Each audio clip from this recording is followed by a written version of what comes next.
también. Gusto saludarlas. Siéntense, porfa. Bueno, hoy es miércoles de vivienda.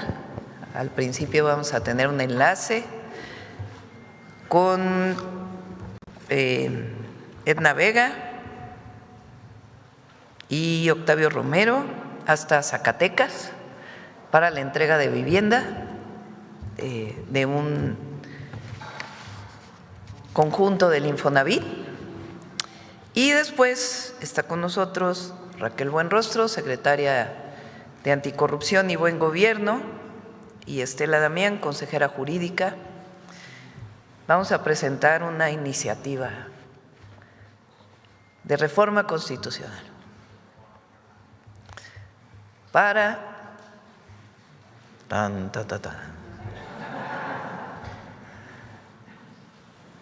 eliminar los privilegios en las pensiones millonarias. Entonces vamos primero con vivienda, después le doy la palabra a Raquel y después Estela. Obviamente estamos hablando de exfuncionarios de confianza de distintas instituciones del gobierno federal. Bueno, vamos al enlace primero. Buenos días, apreciada y querida presidenta. Le enviamos un saludo desde Zacatecas, todo nuestro respaldo, apoyo, y quiero expresar en principio el orgullo de compartir con usted este proyecto de nación. Expresarle nuestra gratitud a nombre de todos los zacatecanos. Me atrevo a decir, presidenta, en el proyecto más ambicioso de vivienda en la historia de nuestra patria, pero de lo que sí estoy seguro, en la historia de nuestro estado, el de Zacatecas. Esta es verdadera justicia social y hoy se materializa con la entrega de estas primeras casas, y le digo con conocimiento de causa, esta es verdadera justicia.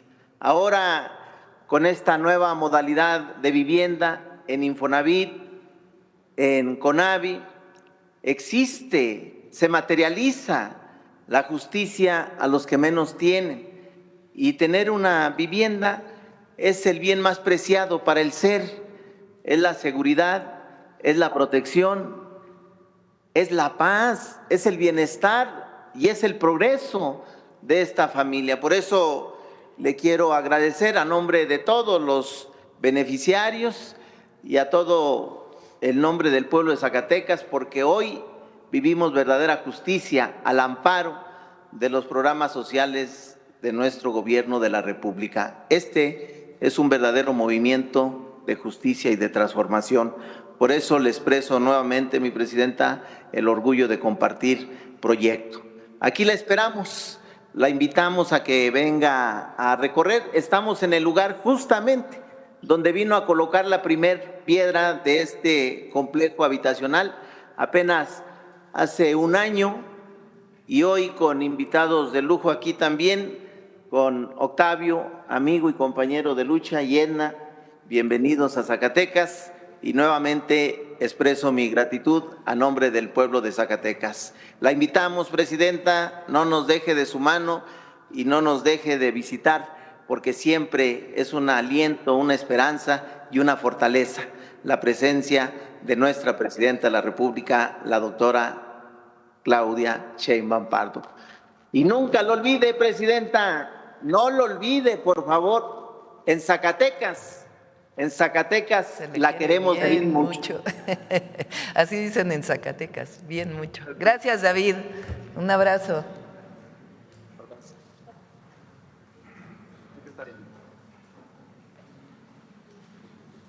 Muy buenos días, presidenta. Con su permiso, en esta sexta mañanera de vivienda, dando cuenta de los avances en Zacatecas, en este bello estado. Primero, señalar del incremento de la meta para Zacatecas. Originalmente teníamos contemplados 18,000 viviendas.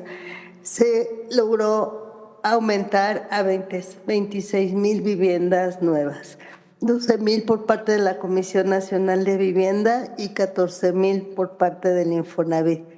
Hasta ahora ya llevamos un avance en 5,550 viviendas, quiere decir el 21% de avances entre convenios suscritos, entre convenios ya acciones aprobadas, y entonces llevamos un avance importante.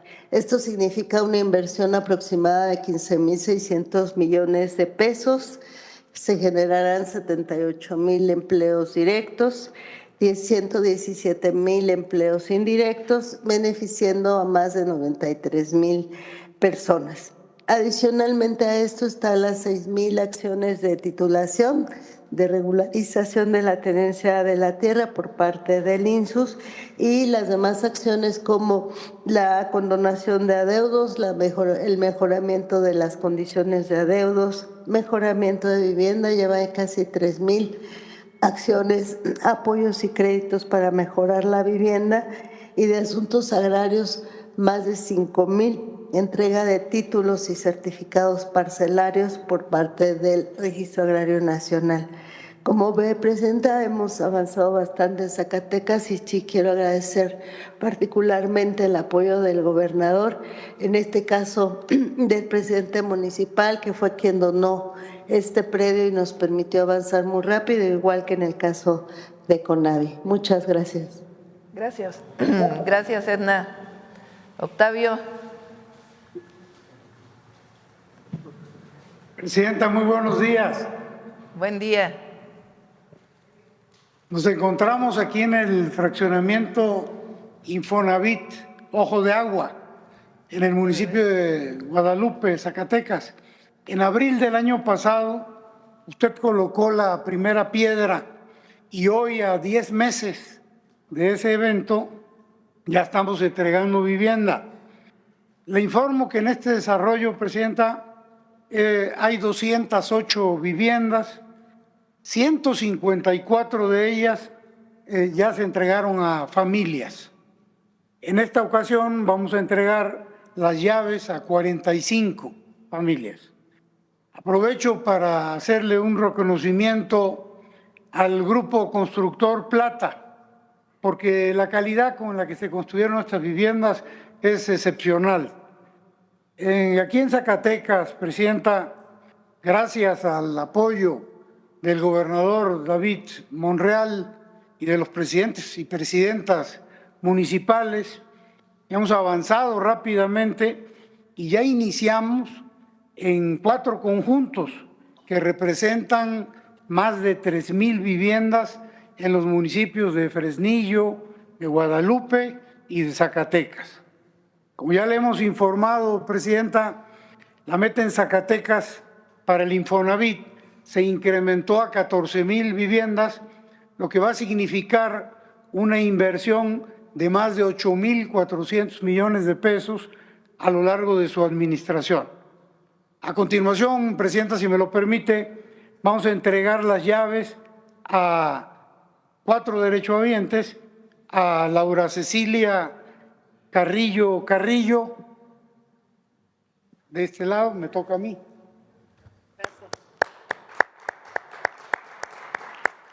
A Ana Giovanna Villagrán Ortiz,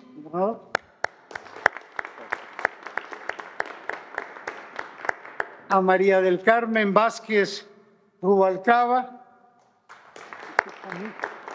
felicidades, y a Sebastián González Rebeles.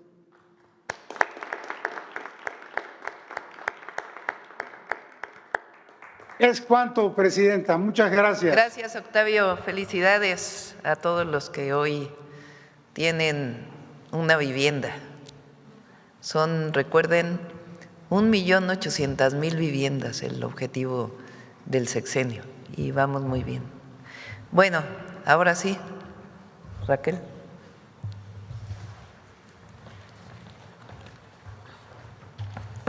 Con su permiso, Presidenta, buenos días a todas y a todos. Bueno, pues el día de hoy les traemos el recuento de las pensiones más grandes que hay en el gobierno federal, algunas de ellas exorbitantes. Y empezamos por Luz y Fuerza del Centro, que esta lámina ustedes ya la conocían.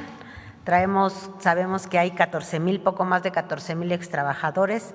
Al año esto representa 28,000 millones de pesos y 9,457 extrabajadores, el 67%, casi el 70%, reciben una pensión de 100,000 a 1,000,000 de pesos.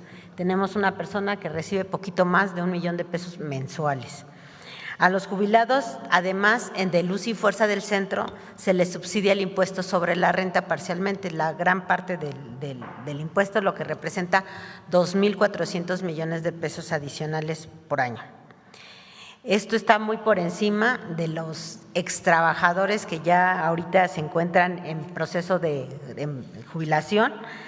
Los sueldos son más o menos, bueno, más bien las pensiones y jubilaciones son de 7,000 millones en promedio del INEGI, y en instituciones con 7,000 pesos, y en INEGI y en el ISSSTE y en el IMSS rondan alrededor de 6,600 y 8,400. En promedio, esta es la paraestatal que en el proceso de liquidación llevó las pensiones más altas de todo el sector público, representando hasta 140 veces más el promedio nacional. La siguiente, por favor. Tenemos a Pemex también. Pemex tiene un padrón de 22,000, de poco más de 22,000 personas jubiladas, a las cuales se les paga casi 25,000 millones de pesos al año. Pero son pertenecientes al régimen de confianza. Ajá. Bueno, estamos hablando de pura personal de confianza ahorita y puro servidor público funcionario, ¿no? Son 144 personas pensionadas de Pemex, reciben montos superiores a la presidenta, lo que representa 1,827 millones de pesos más al año. En 618 casos, donde cada pensión supera el monto anual bruto de las percepciones asignadas al director general. O sea, hay 618 personas que su pensión es por encima de las de los directores generales, o sea, no corresponde a su nivel salarial. 1,096 casos donde cada pensión supera el monto establecido en el tabulador vigente de Pemex, o sea, ganan más que el personal en activo. Los pensionados de Pemex reciben en promedio 39 veces más que el promedio nacional. Pero régimen de confianza es muy importante, porque no estamos hablando de sindicalizar. Sí. En el caso de CFE, cuenta con 54,000 personas jubiladas del régimen de confianza, a las cuales se les paga cerca de 41,000 millones de pesos al año. De este total de personas jubiladas, 2,199 de CFE reciben montos superiores a lo que gana actualmente la presidenta. Esto representa casi 4,500 millones de pesos más. 45,680 casos superan las pensiones del ISSSTE, el promedio de las pensiones del ISSSTE, y 8,157 casos superan las pensiones del IMSS. Todos estos paraestatales están muy por encima de los promedios nacionales y del resto del gobierno. En el caso de NAFIM, la siguiente, por favor, son 9 las personas que reciben montos superiores a la presidenta. Aquí tenemos un padrón de casi 1,500 personas jubiladas del régimen de confianza por un monto anualizado de 643 millones de pesos. 557 casos superan el monto del ISSSTE y 97 casos las del IMSS. La siguiente, por favor. Caso de Banobras. Banobras tiene un padrón de 1,520 personas jubiladas pertenecientes al régimen de confianza con un monto anualizado de 1,029 millones de pesos. 19 personas ganan más que lo que gana actualmente la presidenta, lo que representa un adicional de 37 millones de pesos anuales. 1,074 ganan más que la pensión más alta del ISSSTE y 142 casos que la pensión más alta del IMSS. La siguiente, por favor. Bancomex. Bancomex cuenta con un padrón de 966 personas jubiladas del régimen de confianza, con un monto anualizado de 766 millones de pesos. ¿Cuáles son aquí los hallazgos? 22 personas ganan más que lo que gana actualmente la presidenta. 499 ganan más que la pensión más alta del ISSSTE y 83 casos más que ganan más que la pensión más alta del IMSS. Y estas son, la siguiente por favor, ¿es todo? Estas son las paraestatales que tienen las pensiones más altas y más fuera de rango en el gobierno federal, en régimen de confianza de altos mandos. Muchas gracias.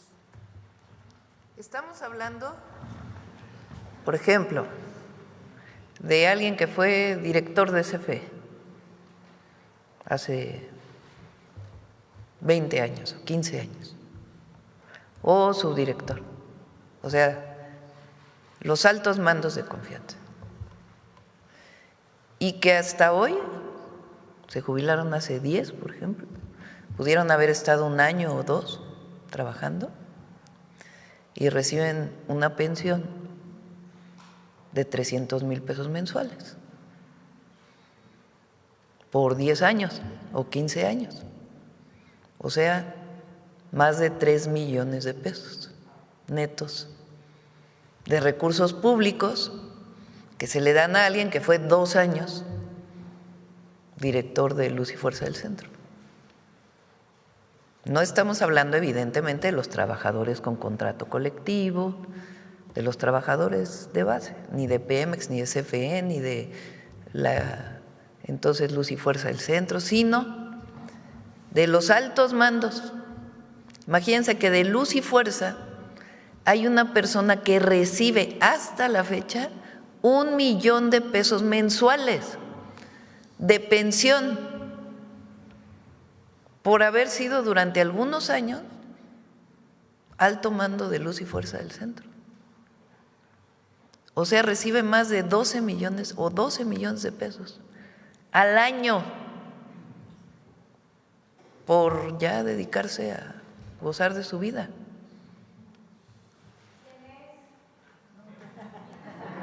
No podemos dar los nombres, ya que hagamos toda la reforma.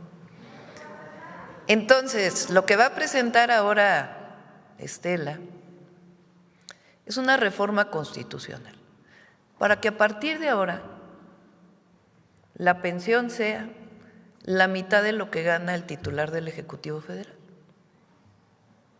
como pensión.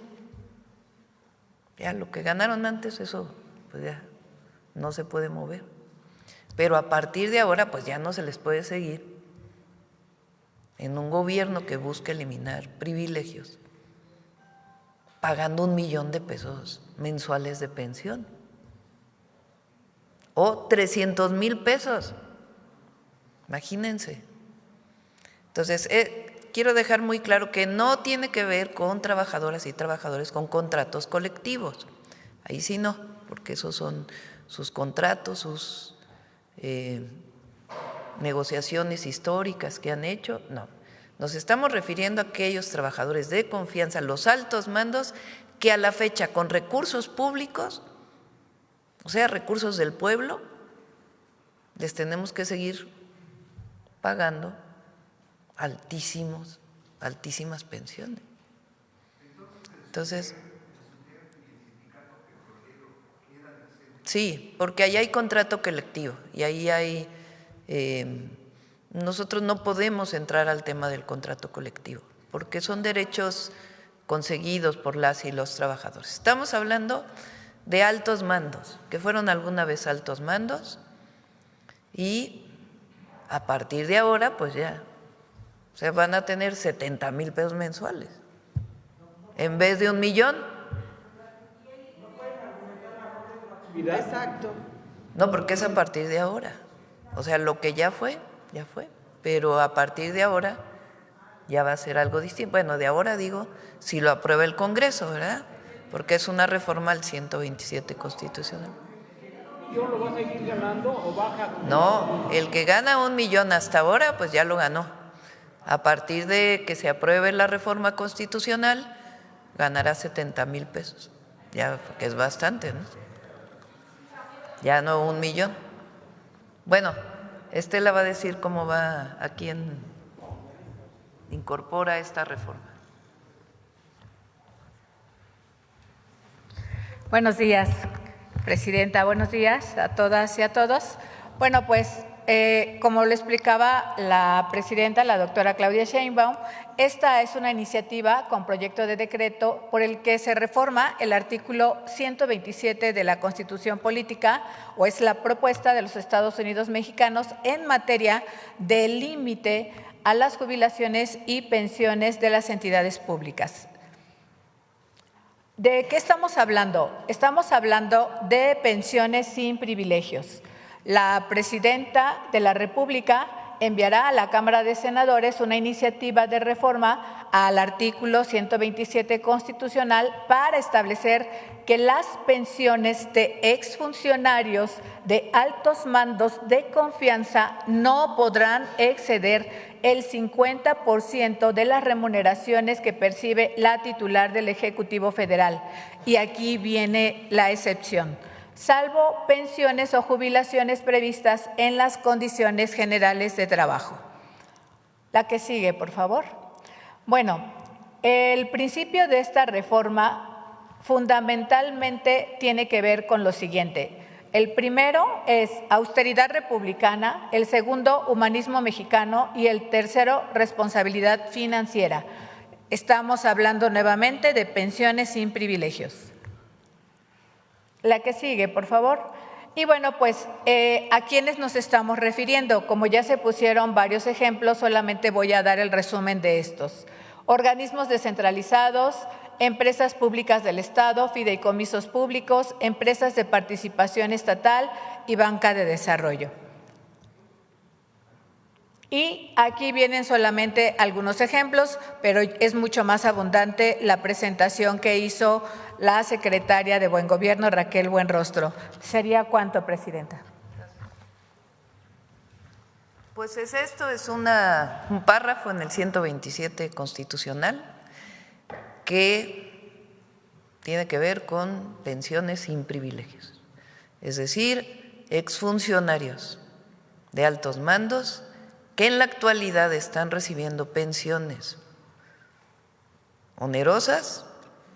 A partir de la aprobación de la reforma, recibirán la mitad de el ingreso del titular o la titular del Ejecutivo Federal, o sea, la presidenta o el presidente.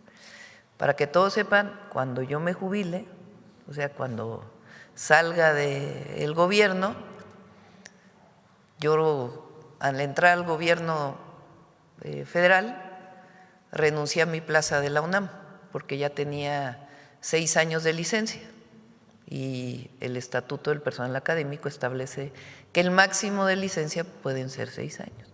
Entonces yo era académica de la UNAM, renuncié a mi plaza y pues ahora soy presidenta. Entonces, si no regreso a trabajar al gobierno,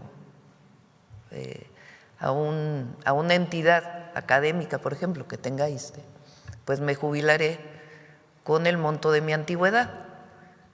Yo empecé a trabajar de ayudante de profesor ahí en la Facultad de Ciencias. Bueno, antes trabajé en otros lugares, trabajé de recepcionista en un consultorio médico mientras estudiaba.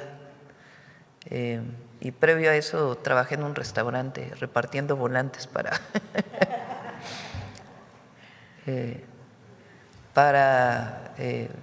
anunciar al restaurante ahí en un semáforo. Después trabajé en matemática educativa en el Poli, ayudando a hacer contenidos, y después de recepcionista en un consultorio médico, como por 3 años, mientras estudiaba. Bueno, ya después fui ayudante de profesor en la Facultad de Ciencias, estamos hablando por ahí del 84, 85. Entonces, si cuento la antigüedad, pues me retiraré con mi jubilación del ISSSTE, que muy probablemente alcance, pues no sé, maximísimo 30,000 pesos mensuales. que comparado con lo que ganan muchos mexicanos y mexicanas, pues es una pensión muy digna. Entonces, aquí pues lo que estamos diciendo es que exfuncionarios de altos mandos que hoy reciben 1 millón de pesos o 300,000 pesos y que lo han recibido ya por bastantes años de que se apruebe la reforma constitucional. Depende de cuánto tiempo trabajaron. Hay gente que trabajó hace 10 años, que trabajó hace 15 o que trabajó hace 20. Imagínense, por 20 años está recibiendo 1 millón de pesos mensuales. Son alrededor de 5,000 millones de pesos los que suponemos que ahorraremos y se van a ir a programas de bienestar. Ya vamos a… También se pueden amparar, aunque es reforma constitucional. Recuerden que ya no hay amparo frente a reforma, pero puede alguien decir que hay inconstitucionalidad, que no esté de acuerdo, ¿verdad? Entonces, pensiones sin privilegios, de eso se trata, y se envía a la Cámara de Senadores el lunes de la semana. Estamos revisando ya nada más los últimos detalles. El lunes la enviamos para su discusión en el Congreso. Ahora sí.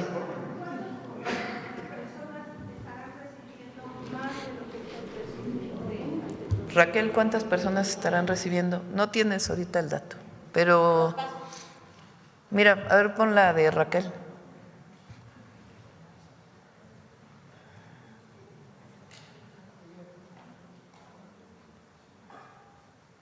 Pues fíjate, nada más de Luz y Fuerza, que es increíble, ¿no? Porque desaparece Luz y Fuerza Calderón, no se nos olvide todo eso.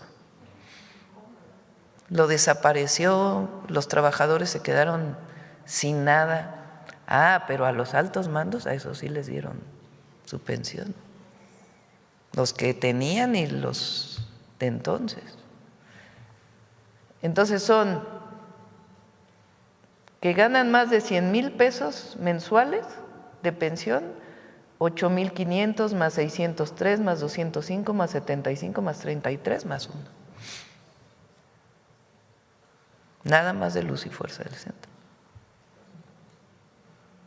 La que sigue. Este es Pemex.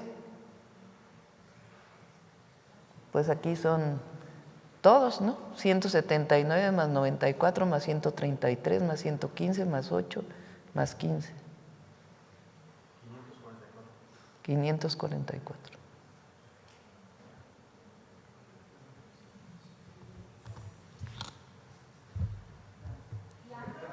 Adelante. Bueno, vamos a las preguntas ahora sí, si les parece. A ver, la compañera.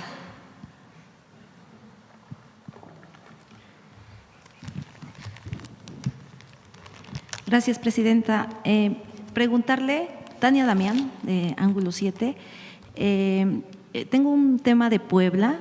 En los proyectos de economía circular de San José Chiapa, y también hay otro proyecto de un parque que se llama Ecoparque Tlali La Malinche. ¿Cómo evitar que las inversiones indirectas generen especulación inmobiliaria? En Puebla es un tema bastante, pues, y en muchos estados, pues que hay mucha especulación inmobiliaria. Faltan estos planes de reordenamiento territorial porque se aprovechan pues de campesinos, se compran territorios o terrenos muy baratos. Desde la Semarnat están previendo hacer estos planes de reordenamiento territorial. Le corresponde más bien a SEDATU. Bueno, le corresponde a los municipios. En nuestro país los municipios, con excepción de la Ciudad de México, que el cambio de uso de suelo lo define el Congreso de la ciudad, los municipios y el Cabildo definen si hay un cambio de uso de suelo. ¿Qué quiere decir eso? Que de suelo agrícola puede pasar a suelo urbano, por ejemplo, o de suelo urbano a suelo industrial. Muchas veces, en muchos años pasados, pues, con mucha corrupción, se modificaron usos de suelo o no se modificaron y se hicieron desarrollos sobre suelo agrícola, que después tienen problemas de escrituración. Entonces le corresponde a los municipios el ordenamiento territorial, el ordenamiento urbano. Pero la SEDATU, Edna Vega, tiene un trabajo muy importante de apoyo a los municipios. Han hecho bastantes ordenamientos territoriales y en algunos casos participa la Semarnat cuando hay ordenamientos ecológicos también. Sí, que hubiera una directriz, porque a veces los municipios, pues pasa esta situación de que hay mucha corrupción, sigue habiendo mucha corrupción y se van extendiendo los territorios sin tener esta preservación ecológica. Y bueno, también está también este parque de economía circular que se busca hacer en San José, Chiapa, y ahí pues se ha generado críticas en el sentido de que pues va a haber especulación. Si pudieran ayudar a los municipios, al mismo estado, a que desde la Semarnat o de la SEDATU pueda haber pues ese reordenamiento territorial, ayudaría. Y bueno, Presidenta, entiendo que el 19 de febrero va a estar en Puebla, precisamente en la industria militar. Mañana. Si nos pudiera comentar. Mañana vamos, es el Día del Ejército Mexicano, y vamos a la industria militar en Puebla. Es esta zona que platicamos cuando estuvimos en la 4ª sección del bosque de Chapultepec. Ahí fue la industria militar donde se fabrican desde armas hasta vehículos.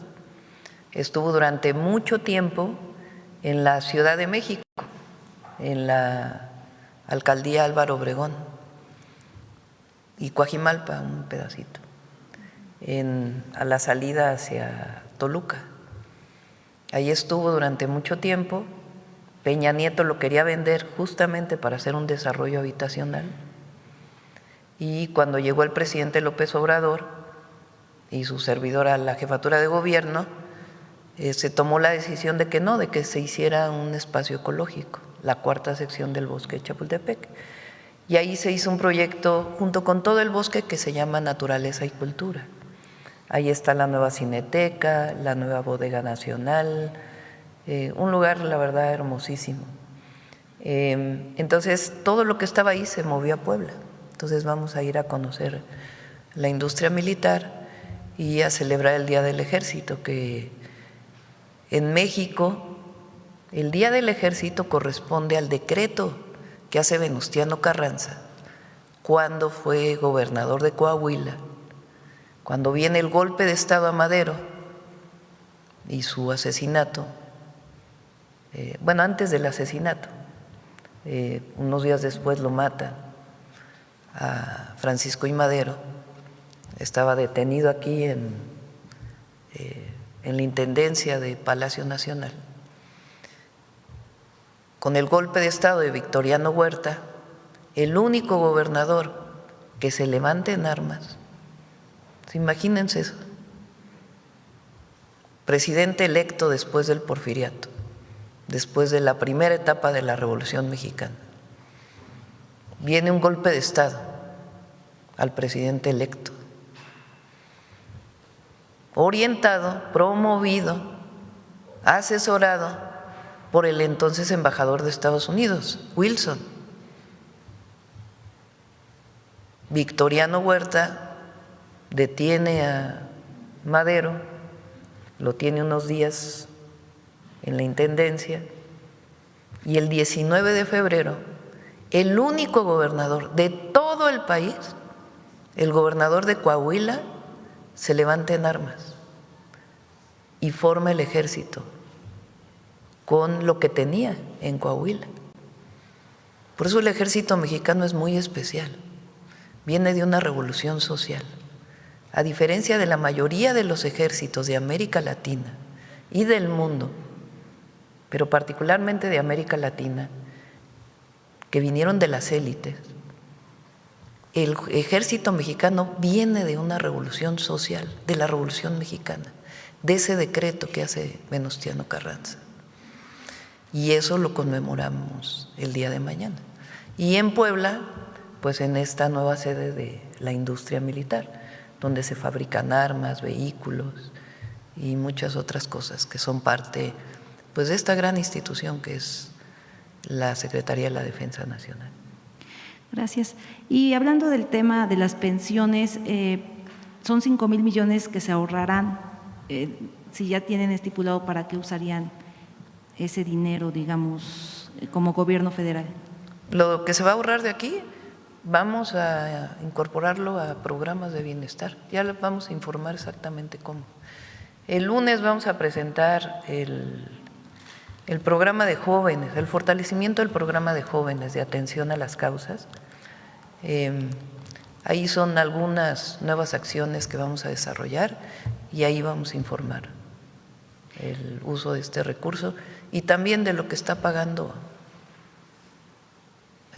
el empresario que no quería pagar y que ya está pagando. Y finalmente, Presidenta, ayer comentó, y ahora que está Raquel Buenrostro, que van a empezar un programa sobre usuarios encubiertos. No sé si pudiera precisar a qué se refiere ese programa, se me hizo muy interesante, sobre todo porque pues sí hay ciertas instituciones que todavía, digo, de todos los niveles de gobierno, pero bueno, hablando de la federación, que bueno, sigue habiendo cierta corrupción en los niveles, digamos, medios hacia abajo. Raquel. Bien, por instrucciones de la presidenta estamos revisando varias leyes para entregar un paquete anticorrupción y fortalecer y empoderar también al ciudadano. O sea, lo que nosotros queremos es que abatir la corrupción, que no hay tolerancia y cero tolerancia. Y muchas veces las personas, el ciudadano común y corriente no quiere denunciar. Todavía nos falta mucho trabajar en fortalecer la cultura de la denuncia y también dentro de los cambios en las iniciativas de ley estamos proponiendo también muchos artículos que cuiden pues la confidencialidad, la discrecionalidad, cómo se manejan también las denuncias para que también la ciudadanía se siente seguro. Pero como hay pocas denuncias desde hace mucho tiempo y hace poquito creo que lo comentaba la presidenta en una mañanera, el contribuyente encubierto, el trabajador encubierto, el empresario encubierto, se utiliza desde hace muchísimos años, tanto en gobiernos locales como en gobiernos federales.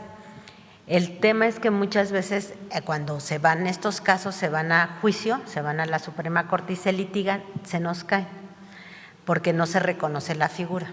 Entonces, si bien es una figura que se ha utilizado ya mucho tiempo, se le va a dar una fuerza legal para que no se nos caigan los casos en los tribunales o en los juzgados. Eso es lo que se está trabajando.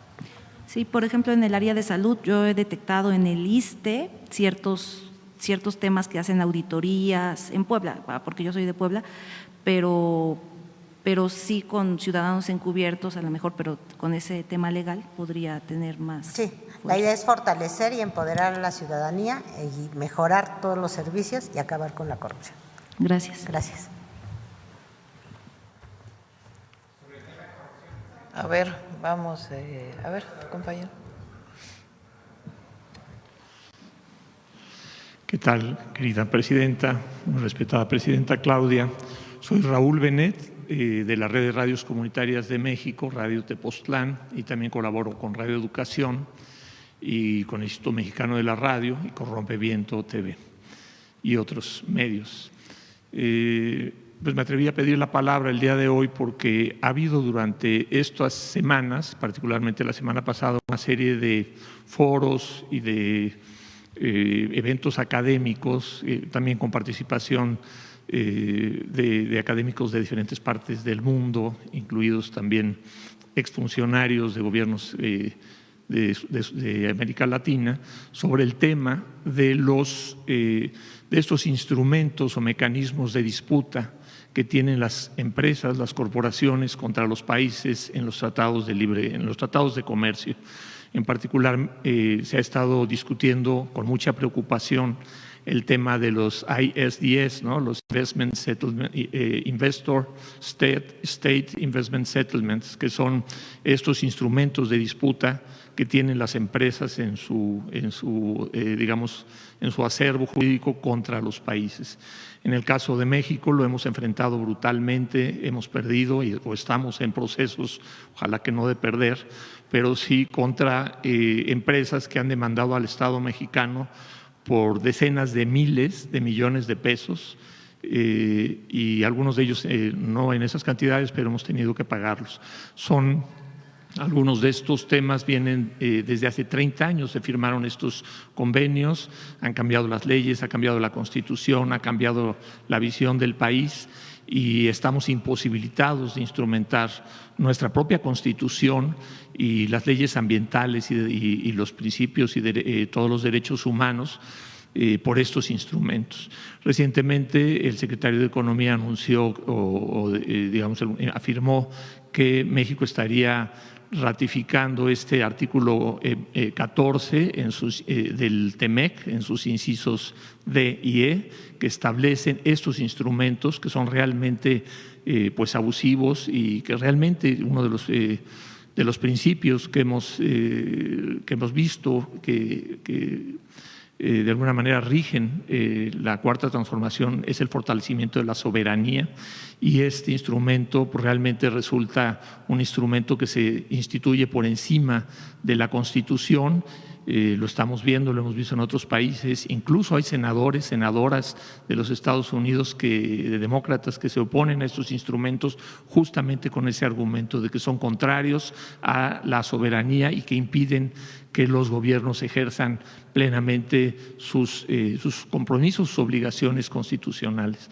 Entonces, bueno, lo que se ha planteado es, ahora que está en este proceso de revisión del TEMEC, que es necesario revisar y bueno, la demanda de las organizaciones es que se eliminen particularmente el anexo D y el anexo D y el anexo E del capítulo 14 del TEMEC.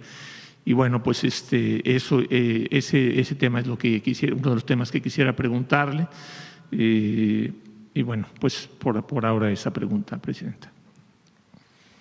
¿Quieres, tú que fuiste secretaria de Economía, quieres platicar un poco del arbitraje internacional? Sí, como bien dicen, últimamente el arbitraje internacional se convirtió en un negocio de especulación a nivel internacional. ¿Qué es lo que pasa? Cuando hay un pleito, un litigio en un país, cuando es una empresa transnacional, surge la idea que la empresa se empieza a defender porque dice, no me dan trato de nacional, estoy siendo maltratado porque soy una empresa extranjera y hay un abuso de país. Entonces surgen estos mecanismos de arbitrajes internacionales para decir, pues la empresa puede acudir a un ámbito internacional para que se le trate con justicia en cualquier país. Y esto existe en todos los países del mundo. ¿Qué es lo que está pasando? Se ha distorsionado muchísimo esta figura. Se empezaron a generar muchos despachos internacionales especulativos que lo que hacen es generar demandas y especulan sobre las ganancias. Entonces se van financiando y esos recursos, con los recursos cuando ganan la demanda se quedan con un buen porcentaje. Entonces son como jugar a las apuestas, ¿no? Entran abogados, despachos grandes, pelean cosas que a lo mejor son absurdas. ¿Por qué? Porque cuando ganan reciben un gran dinero y van haciendo apuestas, y ya hay incluso estructuras financieras y estructuras de despachos internacionales muy complejas peleando en todos los países. Entonces, ¿qué ha pasado? En los diferentes países, como bien usted dice, pues estamos enfrentando a este problema de que no nos damos abasto porque cada vez las empresas internacionales o los despachos convencen a empresas internacionales que demanden más para tener más probabilidades de ganar. Entonces ha habido un sobreabuso de los arbitrajes internacionales. Esto efectivamente tiene una discusión que ya lleva aproximadamente como 2 años a nivel internacional. Y lo que se está buscando a nivel internacional es un equilibrio. ¿Cómo le hacemos para que no haya especulación, pero al mismo tiempo darle certeza jurídica a las empresas? Esta figura pues sí tiene que venir y seguramente va a ser uno de los temas en las discusiones que coordine la Secretaría de Economía en estos temas, pero sin duda sí se tiene que hacer algo para evitar todos estos abusos. Muchas gracias, secretaria. En el caso de… En los tratados comerciales se establece cuáles son los mecanismos para cuando hay una disputa legal. Y ahí se establece en particular en el TEMEC este arbitraje. El tema difícilmente se puede quitar el arbitraje internacional, es más bien evitar que haya abusos relacionados con estos arbitrajes y la especulación relacionada con ellos.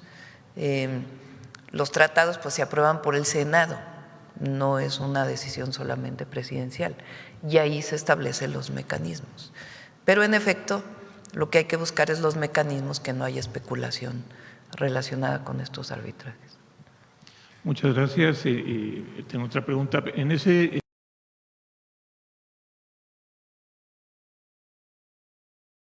extranjera directa tiene en América Latina, que es Brasil, no tiene un instrumento así, ese instrumento no existe, por ejemplo, entre los Estados Unidos y Canadá en el propio TEMEC. Entonces sí creo que es importante y agradezco mucho la respuesta, me parece muy interesante y muy pertinente. En otro tema, Presidenta Claudia, es el tema de se ha anunciado, ha estado en la discusión recientemente, bueno, sobre todo en algunos medios, tanto nacionales como internacionales, el tema de si realmente regresaremos a la promoción de la explotación del gas a través de fractura hidráulica, de alguna otra forma, no necesariamente lo que se conoce estrictamente como fracking, que consiste en inyectar inmensas cantidades de agua con algunos químicos para romper la roca y extraer el gas. Se ha hablado aquí mismo de que se estaría buscando otras técnicas, pero también se ha hablado mucho de la necesidad de producir más gas en México. Entonces, la pregunta es si es, digamos, ¿qué hay de verdad en estas versiones que han estado saliendo, publicadas en medios internacionales de una manera muy reiterada, de que estaríamos a punto de anunciar en México un regreso a la fractura hidráulica o a la explotación con la tecnología que se tiene actualmente, que es esa, de los yacimientos no convencionales en la cuenca de Burgos y en algunas otras cuencas? Nosotros dependemos alrededor del 75% del gas natural que consumimos de Texas, de Estados Unidos. La generación eléctrica de base, digamos, la que garantiza que esté operando las plantas eléctricas 24 horas del día, además de la hidráulica, son las de gas natural, las de ciclo combinado esencialmente. Hay una planta de carbón y la mayoría ya hoy es de gas natural. Incluso se va a quitar el combustóleo. Cuando nosotros salgamos del gobierno prácticamente va a haber desaparecido el combustóleo como parte de la generación eléctrica, pues porque es un combustible que genera muchas emisiones de gases de efecto invernadero. El gas, pues como quiera, tiene menos emisiones que el combustóleo o que el carbón. Ahora, la pregunta es cómo fortalecemos la soberanía energética. Todos los países tienen que garantizar la soberanía, o por lo menos buscar que la mayor parte de lo que se consume se produzca en el país. Durante el periodo del presidente López Obrador se trabajó mucho para evitar la importación de gasolinas y diésel, con la mejora de todas las refinerías y la la implementación de la refinería Dos Bocas, la refinería Olmeca. Y estamos pues prácticamente al 80-85% de consumo propio, de gasolinas, de diésel. El petróleo que se produce aquí se refina aquí y se consume aquí. Ya se exporta realmente muy poco. Y aparte pues tenemos la refinería de Deer Park que está en Texas, que es totalmente de Pemex. Entonces la pregunta es, ¿cómo hacemos para mayor soberanía energética? Entonces una parte muy importante es ampliar las fuentes renovables de energía. La solar, la eólica, la geotérmica y otras, porque el sol pues no lo importas, el sol está disponible, el viento también, todo esto siempre y cuando haya trabajo con las comunidades, porque no es solamente las renovables por las renovables, sino que todo sea en conjunto con las comunidades en donde se instalan estas plantas. Entonces, el incremento de la participación de los renovables en nuestro sexenio va a ser de alrededor del 15%, del 15 al 20% en la generación eléctrica, pero sigue existiendo el tema de qué hacemos con el gas. Entonces, se está trabajando en dos áreas. La primera es el gas convencional. ¿Cómo extraemos más gas convencional? ¿Y dónde hay gas convencional? Convencional quiere decir de los pozos normales. Y la otra es un grupo de trabajo de expertos que vea si es factible el gas no convencional con reciclaje de agua, con el uso de otros químicos, con otras formas que no tengan los impactos ambientales que hoy tiene la fractura hidráulica. Todo el gas que importamos de Texas viene de fractura hidráulica. Entonces, ese es un estudio, no hay una decisión y todo va a ser transparente. Pero hay una cosa muy importante y es la soberanía. ¿Cómo hacemos para producir más gas en nuestro país al mismo tiempo que aumentamos las fuentes renovables? Entonces, yo durante muchos años pues dije, no, la fractura hidráulica no, porque pues tiene químicos, se contamina el agua, se usa agua en lugares donde no hay agua, pero justamente la búsqueda es de tecnologías pues que no tengan estos impactos ambientales y que permitan obtener gas sin la contaminación, con reciclaje de agua y con otros esquemas, y en lugares donde no haya población cercana, ¿no? Pero está en estudio todavía. Y en caso de plantear una tecnología distinta, pues entonces, o sea, con los expertos que se dedican a esto, ambientalistas, en fin, con una participación integral, obviamente ahí donde se llegara a hacer, si es que se hace, pues tiene que haber aceptación de la comunidad, ¿no? Siempre. Pero sí es un tema de discusión general de cómo fortalecemos la soberanía energética de nuestro país.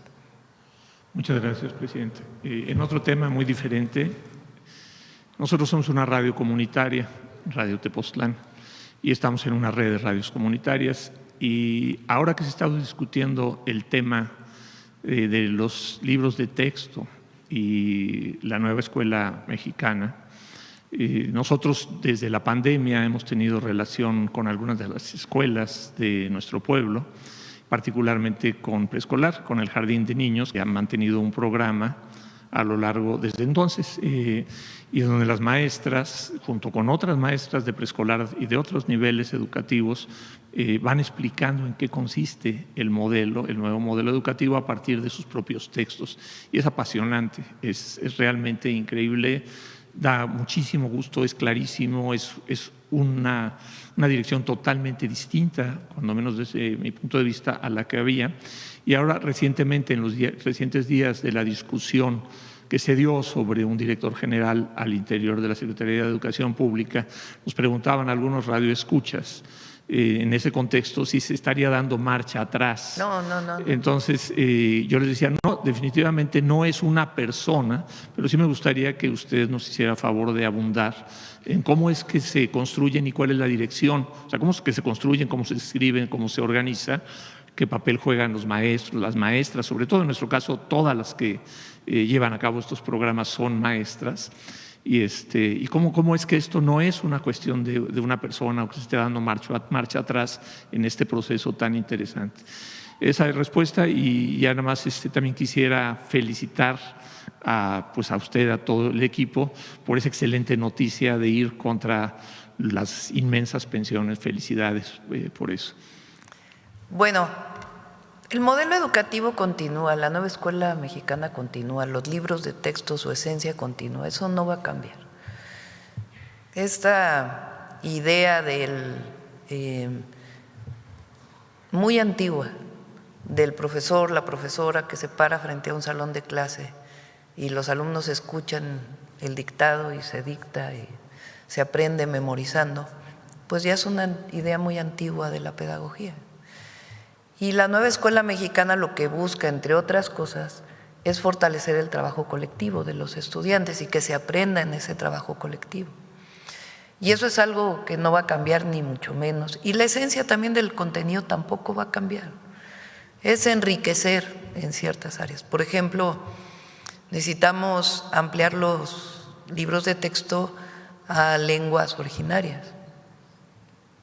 Lo que dije de incorporación de las mujeres en la historia y algunos otros enriquecimientos de los libros que son importantes, pero la esencia no cambia, que es parte del legado de la transformación. Muchas gracias. Sí. Bueno, vamos a ver el financiero acá.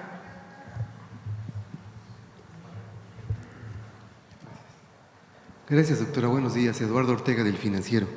En primer lugar, le quiero preguntar sobre la declaración que ayer hizo el coordinador de Morena en la Cámara de Diputados, Ricardo Monreal, quien dijo que va a ser muy difícil que se apruebe la reforma electoral porque no hay un acuerdo con los aliados, con el Partido Verde y con el Partido del Trabajo.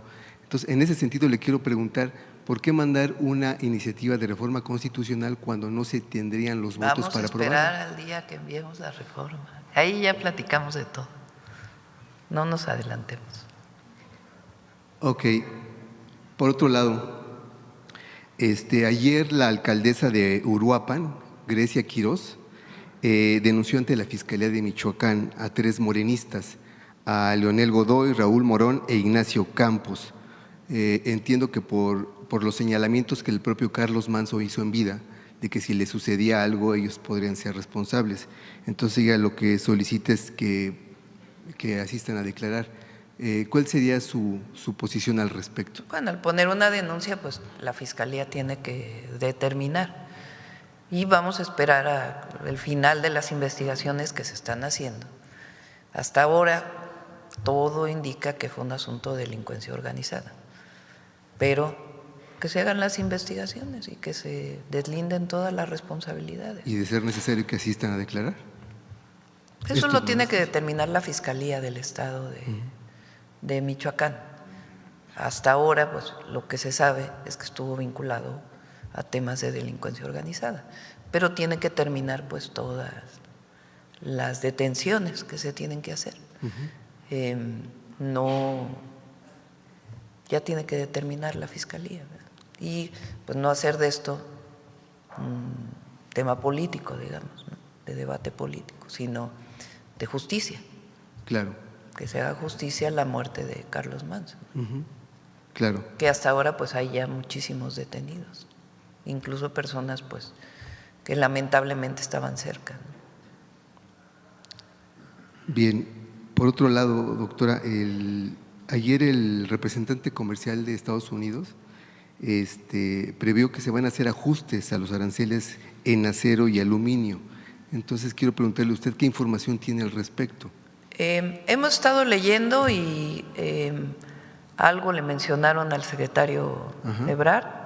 Aún no tenemos algo muy concreto y esperamos que realmente ocurra. Es algo que nosotros hemos estado solicitando de manera permanente.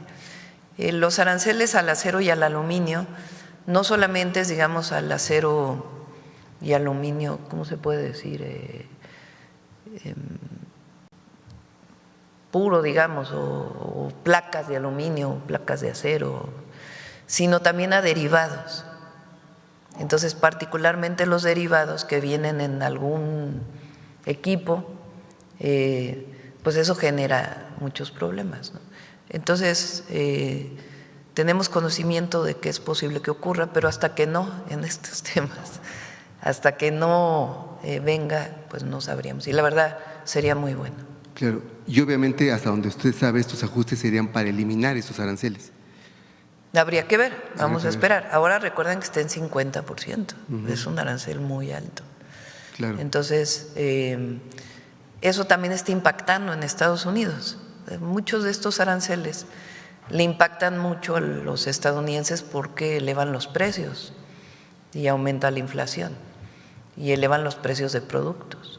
Entonces, pues vamos a esperar y de ser así, pues sería muy bueno. Claro. Por otro lado, doctora, ayer en la reunión que tuvo usted con los funcionarios y empresarios canadienses, le quiero preguntar si le solicitaron que haya más certeza jurídica y más seguridad en el país para que inviertan en México? No, no nos reunimos directamente con los, bueno, yo personalmente no me reuní con los empresarios. No, eso fue los secretarios, ¿no? Las y los secretarios, varios secretarios, coordinados por el secretario de Economía y el secretario de Relaciones Exteriores. En la reunión que tuvimos, realmente fue una reunión muy, con mucha amabilidad y al revés, pues de reconocimiento mutuo de nuestros gobiernos y al mismo tiempo pues de las grandes oportunidades que hay tanto en el comercio como en las inversiones. Claro. Ahora, si me permite hacerle una pregunta a la secretaria Anticorrupción, quisiera yo preguntarle que Julio Scherer Ibarra, en su libro de Ni venganza ni perdón, hace varios señalamientos de corrupción. Entonces yo le quiero preguntar si no valdría la pena que de manera, no sé, de oficio, la Secretaría a su cargo iniciara investigaciones al respecto en este sentido.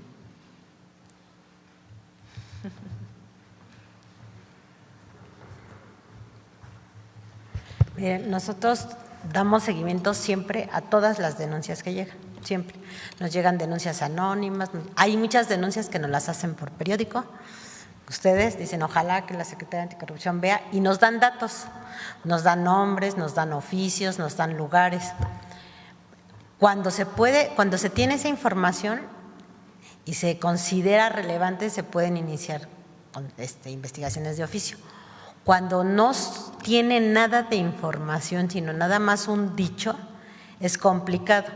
O sea, nosotros tenemos un número finito de personas, entonces, ¿de dónde iniciamos investigaciones de oficio? Pues cuando hay elementos para saber por dónde empezar. Entonces, en caso de que hubiera el caso o que hubiera denuncias, nosotros tenemos que agotarlas por procedimiento, efectivamente.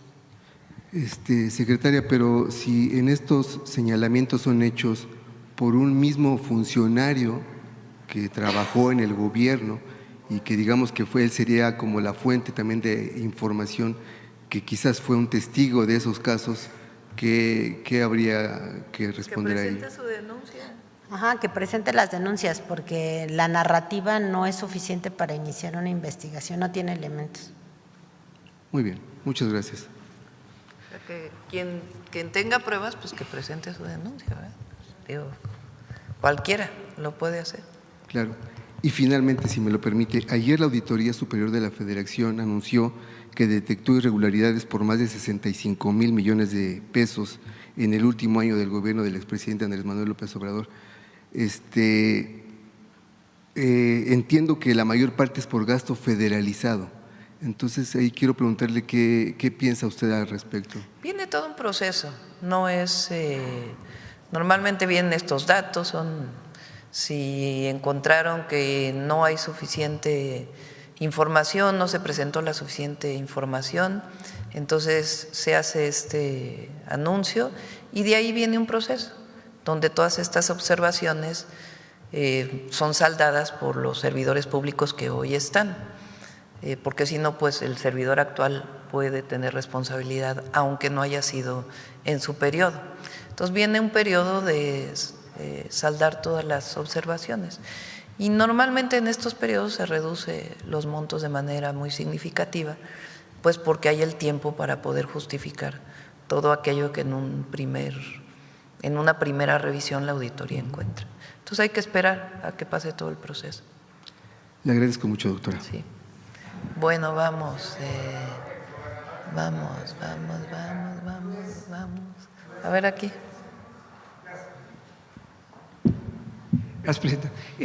Con relación a este esquema de pensiones, Presidenta, se menciona mucho el tema de viudez y un caso particular de una colega Casar.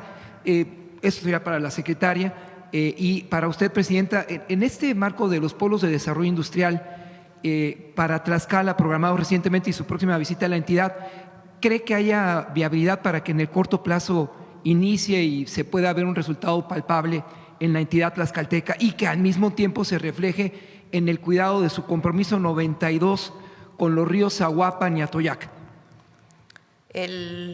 Sí, incluye a todos los que reciben la pensión.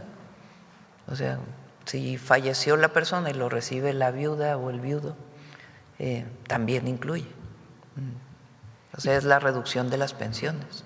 Entonces, ahí no hay ninguna preferencia hacia nadie, se aplicará… Se aplica, repito, no a los trabajadores con contratos colectivos, sino a los servidores de confianza, los que alguna vez fueron funcionarios de confianza y que tienen pensiones por encima de la mitad del salario de la presidenta.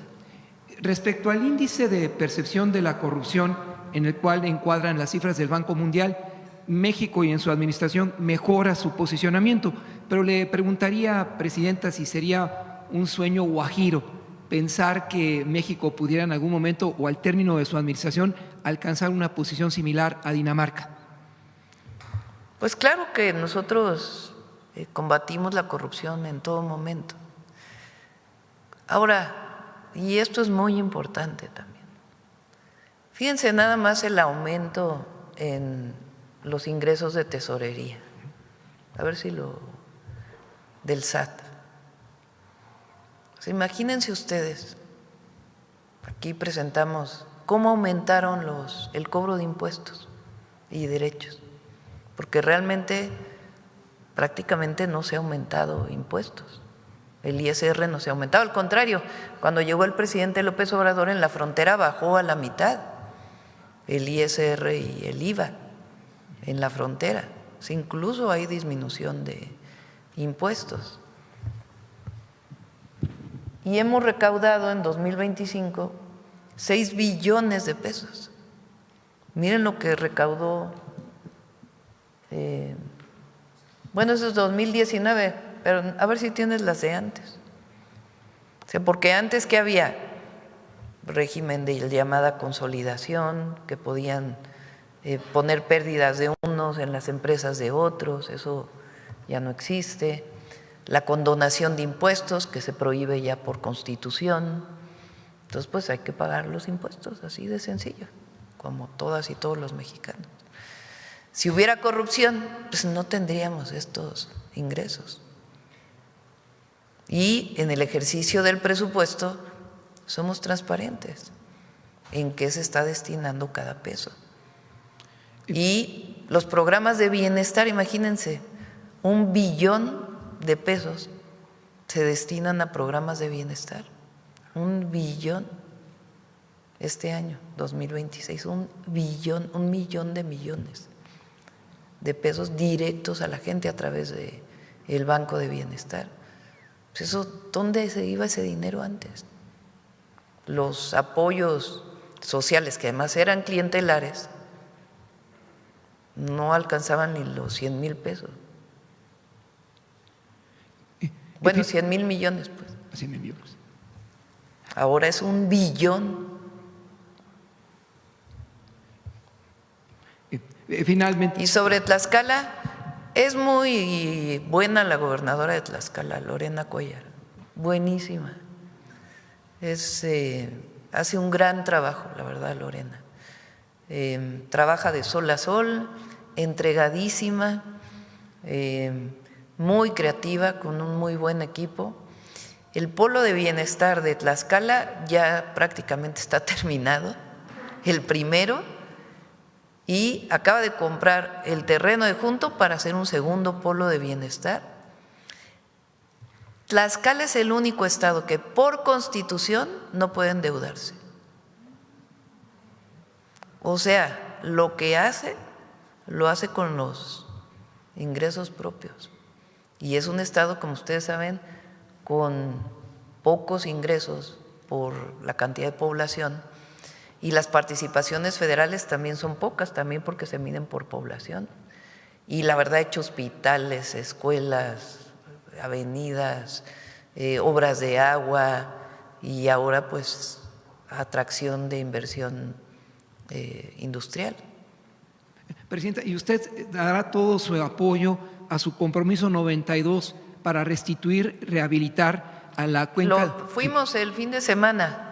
Se están construyendo 9 plantas de tratamiento nuevas, se está poniendo drenaje en las comunidades, para evitar que las aguas negras se vayan directo al río.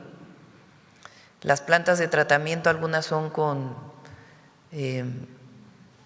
tecnologías convencionales, aunque producen menos lodos. Es una nueva tecnología que también se la aprendimos a Lorena, porque ella hizo plantas de tratamiento con una tecnología alemana que produce menos lodos de tratamiento de agua.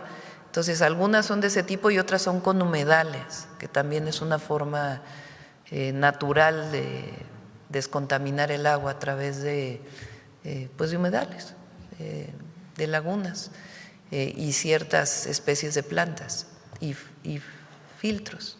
Entonces, y el compromiso del saneamiento de todo el río lo tenemos, igual que el de Tula y igual que el de Lerma. Entonces, finalmente, su compromiso con la planta Federico Silva que inauguró es para mediano y largo plazos. Sí, bueno, estas nuevas plantas apenas van a estar listas, yo creo que por ahí de agosto de este año. Y es una inversión en todo el río de alrededor de 4.500 millones de pesos para el saneamiento. Muchas gracias, presidenta. Así lo dice Lemón, Metrópoli en Tamaulipas y la 1530 La Buenísima. Gracias.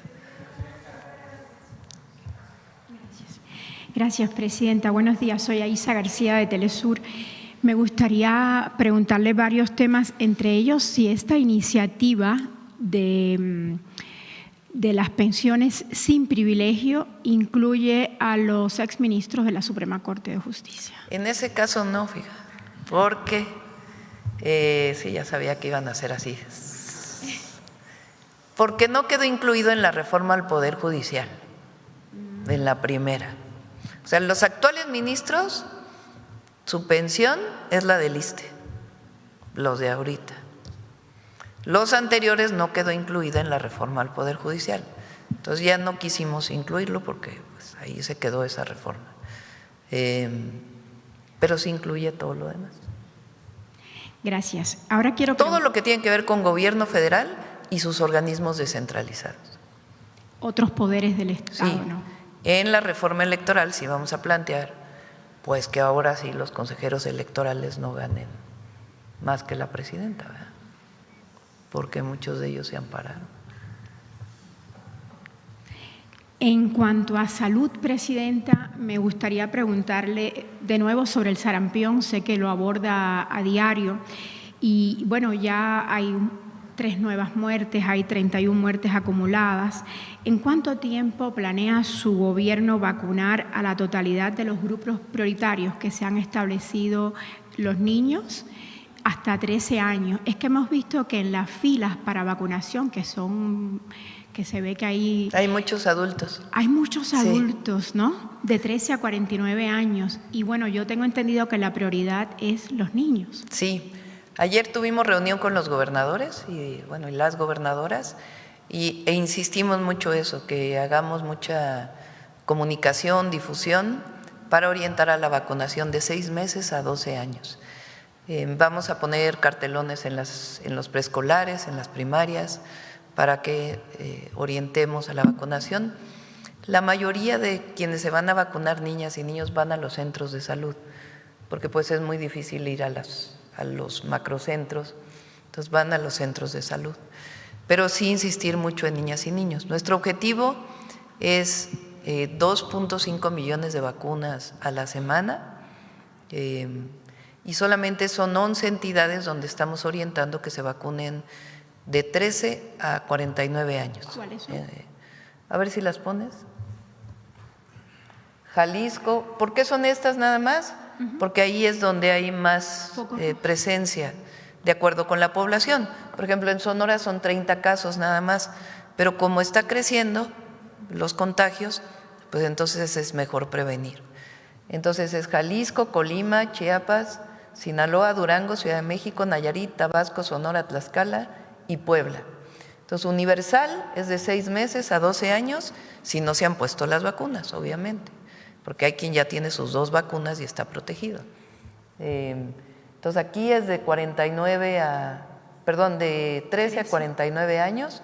Después de 49 ya la prevalencia es muy baja, ya prácticamente no hay contagios a esta edad, aunque se puede poner, no hace daño, pues pero por el número de vacunas es mejor las poblaciones prioritarias.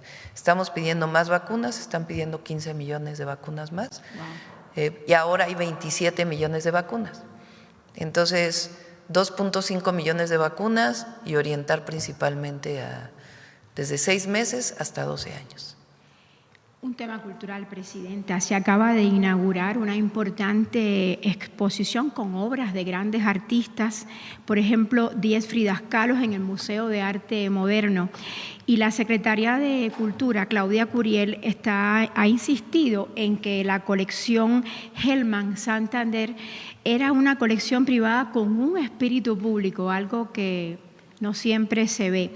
¿Cuál considera usted que sería la importancia de que coleccionistas privados permitan que se exhiban sus obras en espacios y recintos públicos? Pues imagínense una colección privada. A ver si tienen las obras que se están exponiendo de los artistas, de quiénes son. Pues solamente lo ve la persona y sus amigos, ¿verdad? A menos que tengan, hay colecciones que tienen museos privados, también hay que decirlo. Por ejemplo, está el Museo Jumex, que tiene una colección muy importante y que tiene un museo. Entonces decidió abrirlo al público. En este caso es una colección privada, pues que nadie veía y que ahora permiten que se exponga en el Museo de Arte Moderno. Y yo no he ido, pero me dicen que es algo extraordinario. A ver si Claudia nos puede pasar las… Sí, a ver. ¿Hay video? Ándale, adelante. Museo de Arte Moderno.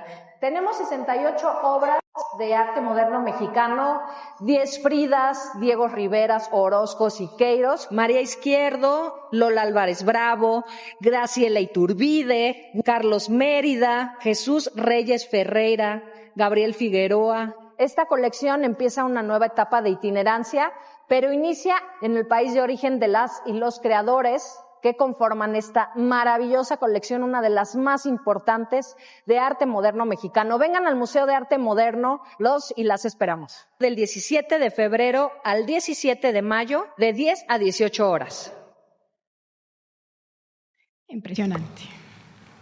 Presidenta, en otro tema, hoy el periódico Por Esto de Cancún dicen que abandonan ayuntamiento y el gobierno del estado a la CEMAR en la estrategia contra el sargazo. Este es un tema que es bastante… ¿Quién dijo eso? El periódico Por Esto en ¿Que el gobierno del estado lo abandona? Sí, que solo está CEMAR ahí en esa lucha. No, contra el sargazo. Está, la gobernadora de Quintana Roo, que es hiperactiva también. Mara, no, ha hecho un trabajo impresionante para evitar que el sargazo llegue a las playas, a través de barreras, ha puesto de acuerdo a un montón de hoteleros para que pongan sus barreras, también una excelente gobernadora. Y tiene un trabajo con ahora la Secretaría de Ciencia para la utilización y Alicia Bárcena, para la utilización del sargazo para la producción, sea de energía o de materiales. Se están desarrollando distintas actividades.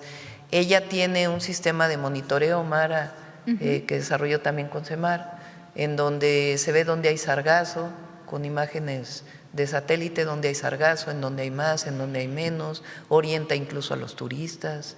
Entonces, pero ¿hay alguna medida de choque para, digamos, viene pronto Semana Santa, después el verano?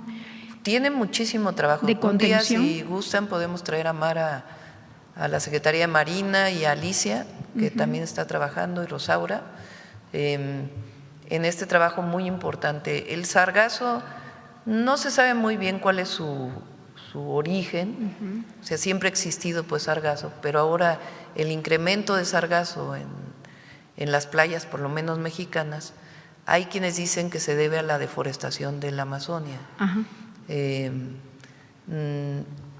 Hay quien dice que esta es una causa, otra que tiene que ver también con el calentamiento global y el aumento de la temperatura de los océanos, que ha traído a través de corrientes el sargazo que antes no llegaba a las playas de México. Entonces hay también mucha investigación científica relacionada con las causas y también pues con prevenir que lleguen a la playa. Ya cuando llega a la playa se contamina, entonces ya es mucho más difícil su reciclamiento. Se hizo una norma para que se pueda pescar el sargazo. Pescar. Sí, porque si lo tomas en la mar se puede utilizar porque aún no está contaminado. Pero Entonces, es tremendo hay lo que mucho está trabajo. pasando en el Caribe, ¿no? Sí, pero hay mucho trabajo relacionado con el sargazo. Bueno, Presidenta, en otro tema me gustaría volver a hablar de Genaro García Luna. Uno de los escándalos de corrupción más graves que ha habido en la historia, en nuestra historia reciente, y no es tema de libro, es tema de tribunales, hay sentencias. En específico, hay resoluciones judiciales como la del 22 de mayo de 2025, la Corte del Circuito 11º Circuito Judicial para el Condado de Miami-Dade, Florida, dictó sentencia civil contra García Luna y su esposa por miles de millones de dólares a favor del Estado mexicano. ¿Qué seguimiento va a dar su gobierno para que esa sentencia se traduzca en devolución real de recursos, porque son muchos recursos robados al pueblo de México? Y para que no quede en generalidades, ¿a qué dependencia instruye usted que presente un informe público con fecha sobre cuánto se ha recuperado de estos bienes que son del Estado y que García Luna obviamente se robó? Ese trabajo lo inició Pablo Gómez cuando estaba en la UIF y ahora lo lleva Omar Reyes. Entonces le pedimos que pueda dar un informe de cómo avanza ese juicio.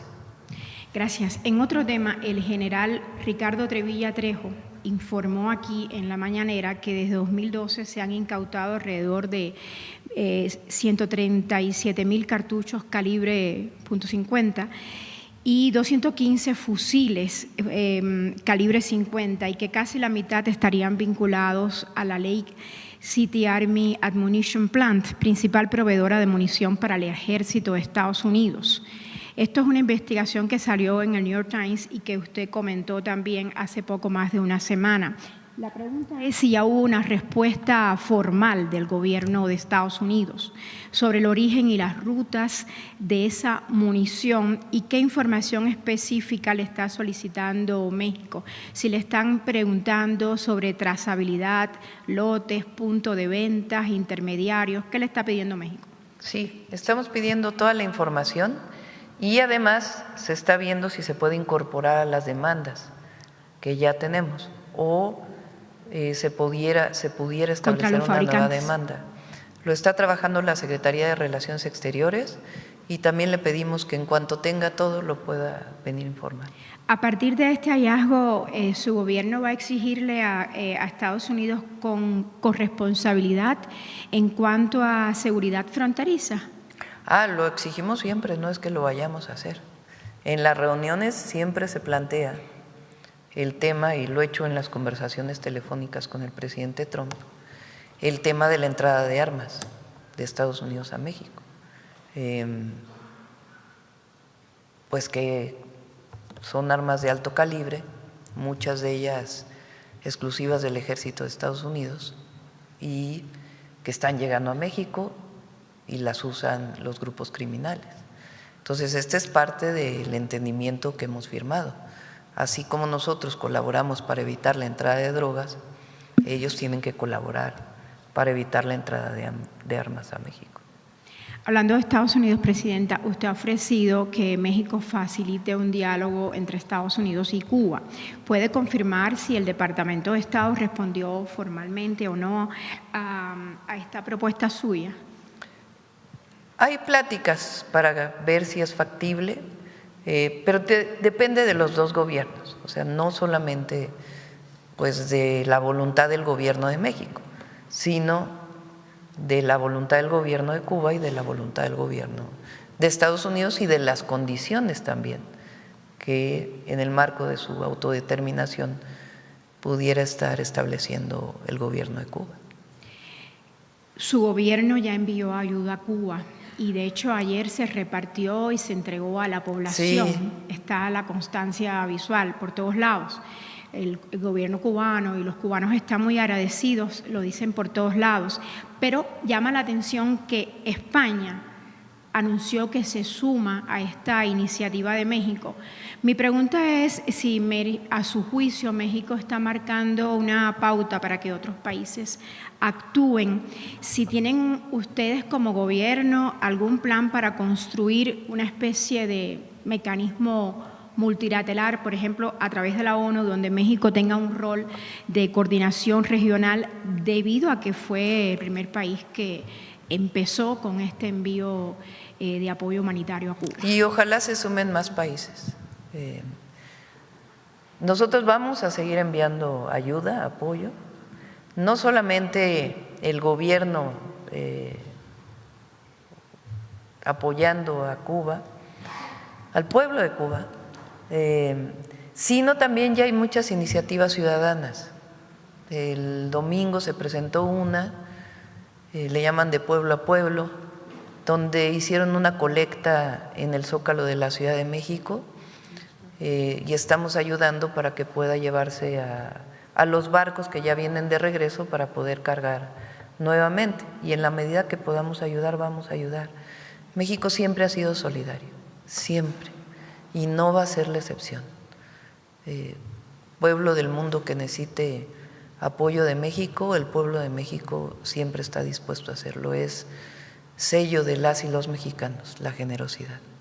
Presidenta, en ese sentido, ¿qué mensaje usted le diría a un cubano, un ciudadano cubano que lleva viviendo en Cuba y que está viviendo en Cuba y que por más de 60 años ha recibido el embate de un cerco económico cada vez más recrudecido con leyes extraterritoriales, como el último decreto de Donald Trump, para que otros países no puedan ayudar a Cuba, y toda esta amenaza con el tema del petróleo? ¿Usted qué le diría a un ciudadano cubano que siente que, bueno, hay un cerco tremendo y México está ayudando, ahora España va a ayudar, pero esto es una situación bastante especial? Pues más que a un ciudadano o ciudadana cubana, yo creo que ha sido siempre una posición de México y esa hay que defenderla. Número uno, la autodeterminación de los pueblos, la no intervención, la solución pacífica de los conflictos. Eso está en nuestra Constitución y además lo hacemos por convicción. Esa siempre debe ser la posición del pueblo de México y de los gobiernos. Esa es nuestra Constitución y estamos orgullosas y orgullosos de que esa sea nuestra Constitución. Entonces, la autodeterminación de los pueblos es fundamental. Los únicos que pueden decidir el gobierno en Cuba son los cubanos. Los únicos que pueden decidir el gobierno de México somos las y los mexicanos, nadie más. No debe haber ni injerencia ni invasiones, es decisión de los pueblos. Esa es nuestra Constitución y así debe ser. Lo segundo es la ayuda humanitaria. Lo segundo es los contratos, porque hubo contratos con Cuba de petróleo y de otros temas. Se habló mucho, porque aquí hay médicos cubanos todavía. Claro. Se habló mucho de que los médicos cubanos estaban sobreexplotados y eran esclavizados. No, reciben su ingreso como cualquier médico mexicano o mexicana en un convenio de colaboración con Cuba. Y después, en la circunstancia actual y en cualquiera de las circunstancias, pues el apoyo solidario, fraterno y humanitario. Y ahí siempre va a estar México y tiene que estar México. Por eso México es admirado por el mundo entero, por su solidaridad. Cuando hubo incendios en California, ahí estuvieron elementos de las Fuerzas Armadas y de CONAFOR ayudando. Cuando hubo inundaciones en Texas, bomberos de Coahuila pasaron la frontera y ayudaron a los necesitados. Cuando el gobierno del general Lázaro Cárdenas abrió las puertas a todos los asilados de la República Española, Ahí estuvo México abriendo sus puertas con los niños y niñas que primero llegaron. Cuando hubo golpes de Estado en Sudamérica, en Chile, en Argentina, en Uruguay, en Brasil, ahí estuvieron las puertas abiertas de México. Entonces, esa generosidad viene de nuestro pueblo. Ese es nuestro origen y hay que defenderla siempre. Muchas gracias. Vamos acá de este lado. A ver, el compañero que desde el otro día está queriendo preguntar y no le habíamos dado.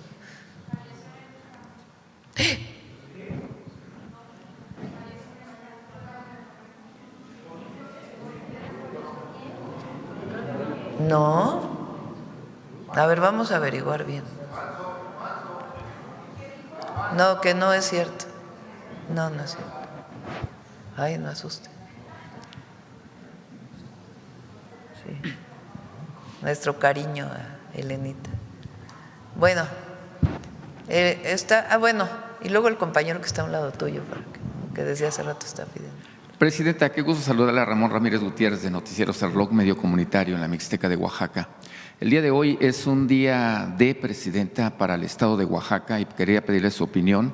Derivado de la consulta de revocación de mandato del gobernador del estado, una situación salió a la luz que es el nepotismo.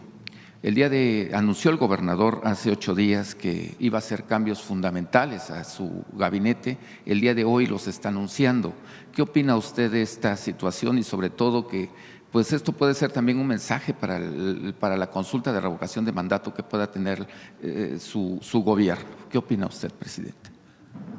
Opiné hace unos días, primero que Salomón ganó la revocación, pues eso es indudable.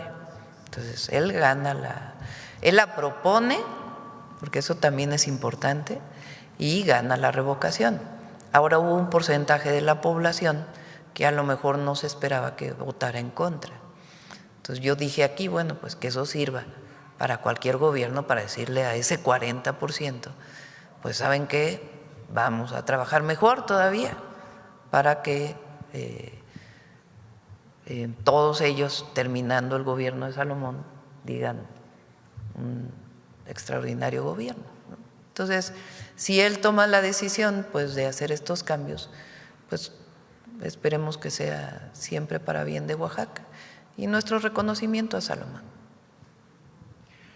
Presidenta, otra situación que nos interesa mucho a los oaxaqueños es de un joven, se le comento rápidamente su historia, de limitado, muy difícil situación económica, gracias al presidente Andrés Manuel López Obrador con las becas que proporcionó para educación superior, pudo terminar de ingeniero civil, se llama Pablo Osorio Sánchez. Estaba haciendo su residencia en la empresa Sicar de Puebla y lo asignan a Sinaloa. Él es secuestrado el mismo día de los 10 mineros. Lamentablemente no aparece dentro de los 10 mineros. Él era encargado de los túneles entre la autopista de este lugar que desaparecieron y en una autopista era encargado de los túneles.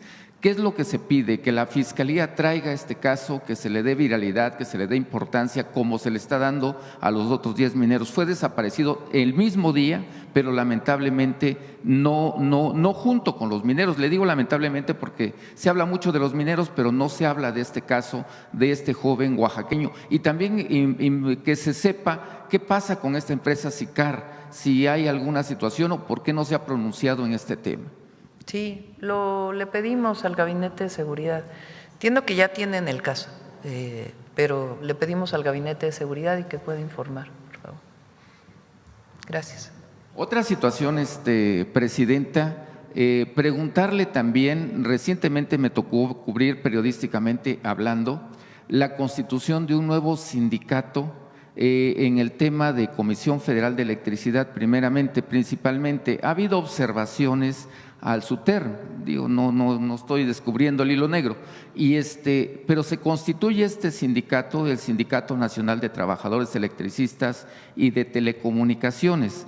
Ya se había hecho en un pasado reciente, lamentablemente por un pretexto de fotos, no se le pudo constituir como sindicato. Esta Esta Secretaría del Trabajo tiene un área específicamente de reconocimiento de sindicatos. Ellos, ¿qué es lo que piden? Que ahora pues, se les den las garantías de que se les pueda verdaderamente tener el reconocimiento, pero es que se llama toma de nota, me parece que se le llama a esta situación. ¿Usted estaría de acuerdo ya en la democratización? Pues depende de que cumplan los requisitos, ¿verdad? Porque no es un asunto… La ley es muy clara y ya no estamos en la época del partido único donde solamente existían los sindicatos que estaban afiliados al PRI. Entonces, la ley ya permite que haya otros sindicatos. Ahora, para que haya toma de nota, pues tienen que cumplir los requisitos. Entonces, difícilmente yo puedo decir si estoy de acuerdo o no en la formación de este sindicato. En términos de la ley se puede formar, pero deben cumplir los requisitos de ley para que se les pueda dar toma de nota. Entonces, si cumplen los requisitos, tienen garantizada la toma de nota. Debe ser en el marco de la ley. Otra situación, viene el 2027, Presidenta, y con ello, pues ya sabe usted la efervescencia política y de repente se utiliza mucho el nombre de la Presidenta de la República, que si ya tiene simpatía con un candidato, con otro candidato. Le voy a plantear uno porque ha generado mucha polémica, el caso de Guerrero. Se ha dicho mucho que el oficial mayor de Ricardo Salinas, de la gobernadora Evelyn Salgado, pues aspira o quiere tener la presidencia municipal de Acapulco, una situación muy interesante. ¿Cómo se llama? ¿Así se llama? Ricardo Salinas, exactamente. Y su padre, pues es presidente del tribunal. Un tío de él, del nombre Alejandro, pues está en las situaciones de transporte. Incluso por ahí la gobernadora en reunión con empresarios pues ha dejado entrever que usted tiene ciertas simpatías, ¿no? Creo que es importante clarificar su posición, ¿no? Para que no se utilice su nombre. Me imagino que sucede en muchos lugares del país, no solamente en Guerrero, pero esto porque estoy muy cerca de Guerrero me tocó documentar. No, yo no tengo favoritos para gobernadores, presidentes municipales, diputados, senadores. Afortunadamente en Morena pues hay un método muy claro. Antes sí era así, los gobiernos del PRIAN, porque es el PRIAN. En los gobiernos del PRIAN hubo dedazo y nombraban del partido del que provenían todos los candidatos, desde presidentes municipales, diputados locales, gobernadores, todo. En Morena pues es la encuesta. Es un muy buen método, la verdad, y afortunadamente existe, más allá de la opinión de la presidenta. Y ya por último, Presidenta, y agradeciéndole que me haya dado la palabra, estuve en la Ciudad de México por 3 días disfrutando esta gran ciudad con toda y contingencia, por eso a veces los que venimos de provincia sentimos el efecto. Pero bueno, el tema de mujeres, Presidenta, es muy recurrente, se habla mucho en el discurso, pero lamentablemente todavía siguen las violaciones. No quiero enfatizar en el nombre de los violentadores o de las violentadoras, porque sería a lo mejor darle otro carácter no jurídico, sino político. Pero hay personas que todavía siguen violentando y tratando de aprovechar también esta relación que tienen con la Cuarta Transformación. Solamente 2 casos, le digo, no voy a mencionar nombres. Una situación de violencia contra mujeres y contra niños en una banda de música que pues ha tocado en eventos políticos de la Cuarta Transformación y que se ha aprovechado de esta situación y que goza de impunidad. La mujer ni tan siquiera se le dio la oportunidad de tener la situación de poner la denuncia. Se le buscó otra situación jurídica para evadir. Otra situación de una funcionaria que violenta a trabajadores, y me estoy refiriendo a funcionaria de carácter federal. Lo que le provocó a una mujer, incluso por la consternación, fue un aborto. Lo tengo documentado, tengo la entrevista. Digo, no quiero decir nombres porque no quiero que se traduzca en situaciones políticas, algo que tiene que ser jurídico. Y lo que usted dice, que se aplique simplemente la ley. Eso que yo quisiera que hubiera un comentario de usted, ¿no? Digo, hay muchas situaciones a nivel nacional. Pues impunidad, cuando hay un delito y que se presente la denuncia y ningún fiscal, Ministerio Público puede negar la posibilidad de que se presente la denuncia. Y si nos pasan los casos, pues revisamos. Gracias, Presidenta. Bueno, a ver, el compañero que está a un lado tuyo y ya cerramos. Recuerden que hoy a las 11 de la mañana es el simulacro. Hoy a las 11 de la mañana el simulacro.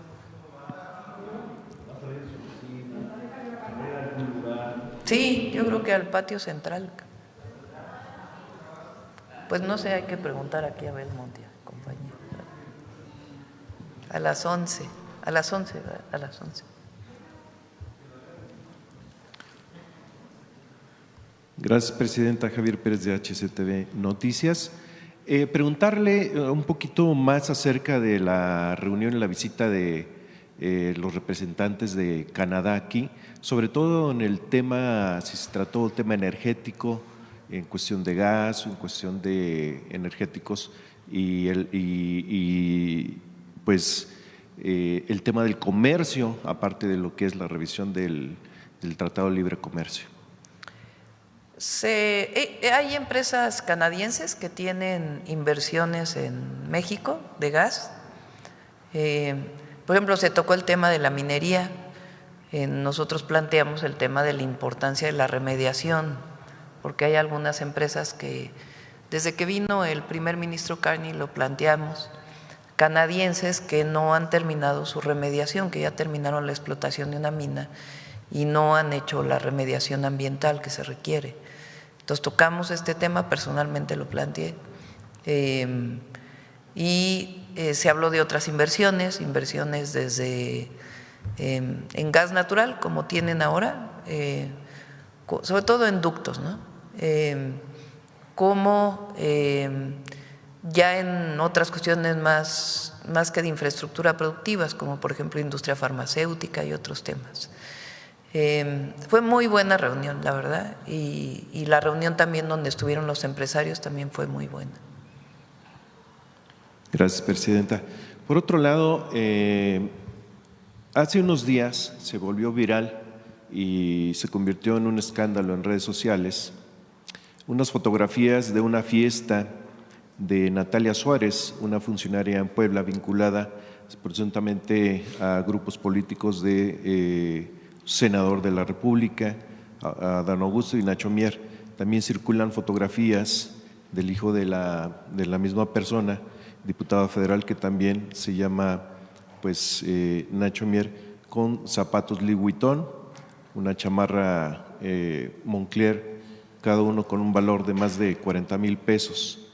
Su opinión acerca de, sobre todo, el derroche y video y fotografías donde de por sí se volvía escandaloso. Pues no vi los videos, no vi las fotografías, tomo lo que dices y lo que siempre planteo. Primero, pues, que no haya desvío de recursos, ¿verdad? Eso es lo primero. Y ya hablándose de recursos propios, porque también hay que ponerlo todo en su lugar, pues es importante la humildad siempre, evitar evitar los escándalos. Sí, sobre todo no es necesaria lo material. Eso es para nuestro movimiento y para el pueblo de México. Hay una parte que es muy, muy trascendente y que es especial de México, que es el pensamiento y lo no material. Lo que tiene que ver con la solidaridad, lo que hablábamos hace un rato, la generosidad, y no el despilfarro, el consumismo. Pero bueno, cada quien decide, ¿verdad?, cómo utiliza sus recursos. Mi opinión personal, pues es que no hay que ser ostentosos, aunque se tenga recursos.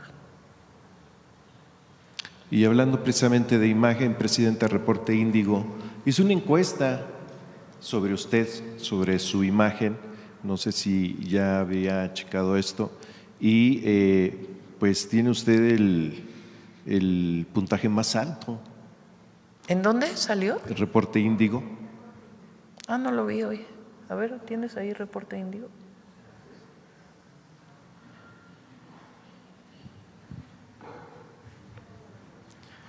55.8%. La imagen. Ah, no, pero está buena la otra. ¿Qué dice ahí? A ver, hazlo más grande.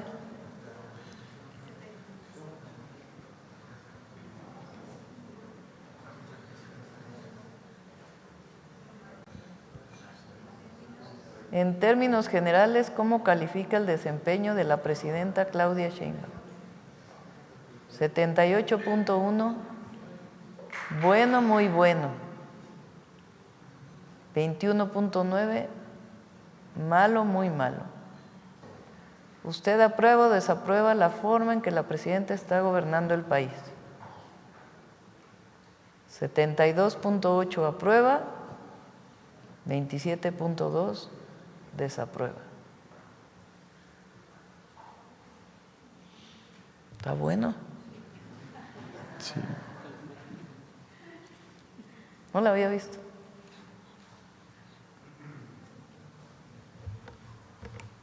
Pues le agradezco mucho, presidenta, y cierra el cuestionamiento. Dice, buen rumbo, 67.3% al final de la encuesta. Bueno, gracias a todas y a todos. Vamos con el detector de mentiras. Con su permiso, presidenta. Buenos días a todas y todos.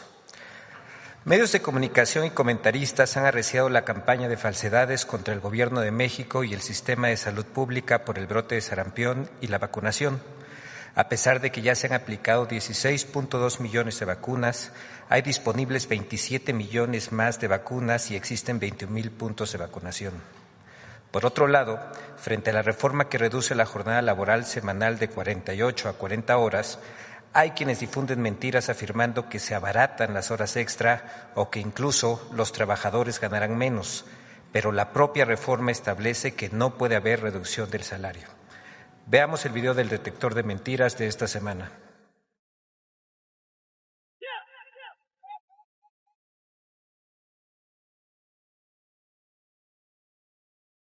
Falsedades sobre la reforma que reduce la jornada laboral a 40 horas, mentiras sobre el brote de sarampión en México y las vacunas contra esta enfermedad, y falsos videos de instalaciones del IMSS Bienestar son algunas de las noticias falsas que el detector de mentiras localizó esta semana. 1. Mentiras sobre la reforma para reducir la jornada laboral a 40 horas. A. La reforma laboral abarata las horas extra y aumenta las horas de trabajo para que se paguen al triple. Es una trampa. Las empresas podrían pagar menos de entrada, compensar en horas extra y esclavizar aún más a los empleados. Podríamos tener trabajos con menos paga por las horas base y que solo se compensen cuando haces horas extra. ¡Mentira! Con la reforma en materia de reducción de jornada laboral, las horas extras siguen siendo voluntarias y su costo sigue siendo el mismo. Se establece un límite máximo de 16 horas semanales y la hora extraordinaria comienza a contarse desde la hora 41 y no desde la hora 49 como se establece actualmente.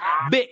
Con la reforma laboral, los trabajadores ganarán menos. Te lo romantizan mucho, te lo envuelven como si fuera un regalo muy bonito, pero por dentro abres la caja y hay desempleo, hay automatización, hay reducción de salario. ¡Mentira! El artículo 4 transitorio de la reforma para la reducción de la jornada laboral establece que en ningún caso la reducción de la jornada laboral implicará la disminución de sueldos, salarios o prestaciones de las personas trabajadoras. Además, el descanso aumenta en la práctica, pues se reduce el tiempo obligatorio de trabajo al pasar de 48 a 40 horas y se mantienen las jornadas de 8 horas diarias. 2. Mentiras sobre el brote de sarampión. A. El Gobierno de México minimiza el brote de sarampión. Megaconferencia mañanera para hablar del brote de sarampión en México. ¿Fue un déjà vu? ¿Nos recordó los tiempos de COVID? Hay una emergencia sanitaria, una enfermedad muy contagiosa. ¿Y qué hace el gobierno? Primer paso, minimiza lo que ocurre. ¡Mentira! El Gobierno de México no minimiza el brote de sarampión, lo combate activamente. Tras controlar el brote inicial en Chihuahua con 1.8 millones de vacunas, se desplegó una estrategia nacional que aplicó 16.2 millones de dosis, logrando reducir la incidencia a 6.7 casos por cada 100,000 habitantes. Actualmente, cuenta con 27 millones de dosis y 21,000 puntos de atención consultables al 079 o en el portal Donde Me Vacuno. B. México lidera el índice de casos de sarampión en América.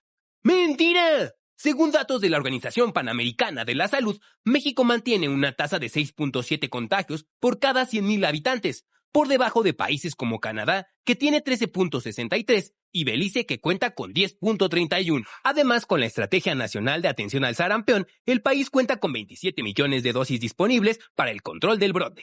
C. El gobierno de México concentra las vacunas contra el sarampión con fines electorales. Quiero decirte que todas las vacunas las tiene controladas el gobierno. Si tú vas a una farmacia, no hay vacuna contra el sarampión.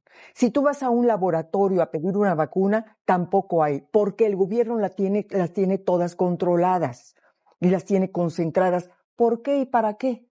Pues para fines electorales. ¡Mentira! El gobierno de México no concentra las vacunas contra el sarampión.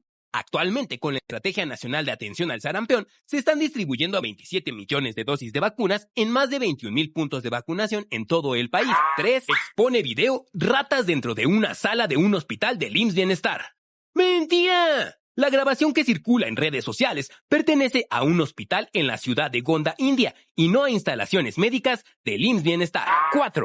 El Hospital General de Zona del IMSS en Zacatecas le negó una camilla a un paciente. A un hombre le niegan una camilla en el Hospital General de Zona del IMSS ahí en Zacatecas, y ante esto lo tuvieron que llevar envuelto en cobijas. ¡Mentira!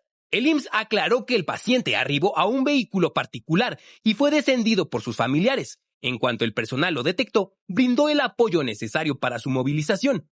Al concluir su cita, se le asistió nuevamente para su traslado al vehículo, garantizando su seguridad.